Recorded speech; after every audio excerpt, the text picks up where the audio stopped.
जजच्या एका कमेंटने अशी ठिणगी पडली की देशभरात एका मागोमाग एक जनता पार्टी जन्माला येऊ लागली। आधी आली कॉक्रोच जनता पार्टी, मग E20 जनता पार्टी, त्यानंतर जनरल जनता पार्टी आणि आता रिझर्वेशन हटाव आंदोलन। पण नेमकं हे काय सुरू आहे? या खरंच राजकीय पक्ष आहेत की फक्त सोशल मीडियावर चालवणाऱ्या चळवळी? आणि E20 जनता पार्टीची चर्चा सध्या इतकी का वाढली आहे? चला समजून घेऊया। धर्मेंद्र प्रधान यांच्या राजीनाम्यानंतर जंतर मंतरवरील आंदोलन हळूहळू संपत होतं। महिनाभर लढणारे विद्यार्थी आपल्या घरी परतत होते, पण त्याच वेळी एक व्हिडिओ सोशल मीडियावर व्हायरल झाला। त्यात एक तरुण पोलिसांना म्हणताना दिसतो, गडकरींच्या आंदोलनात पुन्हा भेटू। बाय अंकल, नितिन गडकरी के टाइम मिलेंगे वापस। नितिन गडकरी के टाइम मिलेंगे वापस। बहुत गाड़ियां खराब कर दी अगली बार। या एका व्हिडिओने नव्या चर्चेला सुरुवात झाली। गेल्या काही महिन्यापासून E20 पेट्रोलवरून केंद्रीय मंत्री नितिन गडकरी यांच्यावर टीका होत होत्या। अनेक वाहन चालकांचा दावा आहे E20 पेट्रोलमुळे काही गाड्यांचे मायलेज कमी होत आहे, तर काही जुन्या वाहनांमध्ये तांत्रिक समस्या निर्माण होत आहे। तर सरकारचं म्हणणं आहे की इथेनॉल मिश्रित इंधनामुळे कच्च्या तेलावरील आयात कमी होईल, प्रदूषण कमी होईल आणि ऊस उत्पादक शेतकऱ्यांचाही फायदा होईल। याच पार्श्वभूमीवर सोशल मीडियावर एका नव्या मोहिमेला जन्म झाला। धर्मेंद्र प्रधान यांनी राजीनामा दिल्याच्या दिवशी इंस्टाग्रामवर E20 जनता पार्टीचं नावाचं अकाउंट सुरू करण्यात आलं। काही दिवसातच या अकाउंटला लाखो फॉलोअर्स मिळाले। कॉक्रोच जनता पार्टीप्रमाणेच या पेजलाही चांगला रिस्पॉन्स मिळाला। पण इथे एक महत्त्वाची गोष्ट आहे, आजपर्यंत या E20 जनता पार्टीच्या संस्थापक कोण आहे हे अधिकृतपणे समोर आलेलं नाही। स्वतः या पेजनीही नागरिकांनी सुरू केलेली हे चळवळ असल्याचं सांगितलं आहे।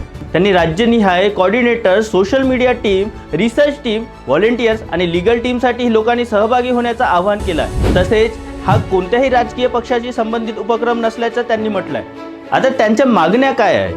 त्यांनी एक मॅनिफेस्टो जाहीर करून काही प्रमुख मागण्या मांडल्या आहेत। त्यामध्ये E20 पेट्रोल सोबत ग्राहकांना 100% शुद्ध पेट्रोलचा पर्याय उपलब्ध करून देणे, प्रत्येक पेट्रोल पंपवर इंधनामध्ये किती % इथेनॉल मिसळलं आहे हे स्पष्टपणे दाखवणे, ग्राहकांना आपल्या पसंतीचं इंधन निवडण्याचा अधिकार देणे, E20 पेट्रोल पंपवर सवलत देणे आणि इथेनॉलच्या परिणामावर स्वतंत्र वैज्ञानिक अभ्यास जाहीर करणे अशा मागण्या आहेत। मात्र सोशल मीडियावर अनेक जण नितिन गडकरी यांच्या राजीनाम्याची मागणी करत असले तरी E20 जनता पार्टीने अधिकृतपणे गडकरींच्या राजीनाम्याची मागणी केलेली नाही। त्यांचा भर सध्या धोरणांवर आहे, व्यक्तींवर नाही। दरम्यान राजकीय विश्लेषक पूनावाला यांनीही E20 धोरणाविरोधात मोर्चा जाहीर केला। E20 जनता पार्टीने त्याला पाठिंबा दर्शवला आहे। दिल्लीतील काही टॅक्सी संघटन यांनीही वाहनाच्या नुकसानीचा मुद्दा उपस्थित करत आंदोलनाची घोषणा केली आहे। इतकंच नाही, आपचे प्रमुख अरविंद केजरीवाल यांनी E20 विषयावर राष्ट्रीय चर्चासत्र आयोजित करण्याची घोषणा केली। या चर्चेला E20 जनता पार्टीनेही समर्थन दिलं आहे। यामुळे आता सोशल मीडियावर काही चळवळ वेगाने वाढत असल्याचं दिसतंय। पण फक्त E20 जनता पार्टी नाही, कॉक्रोच जनता पार्टी नंतर जनरल जनता पार्टी आणि रिझर्वेशन हटाव आंदोलन अशी अनेक ऑनलाईन चळवळी सुरू झाल्या आहेत। जनरल जनता पार्टी स्वतः जनरल कॅटेगरीमधील विद्यार्थ्यांचा आवाज असल्याचं सांगत आहे, तर रिझर्वेशन हटाव आंदोलन आरक्षण व्यवस्थेत बदल किंवा समाप्तीची मागणी करणाऱ्या लोकांचा व्यासपीठ असल्याचा दावा करत आहे।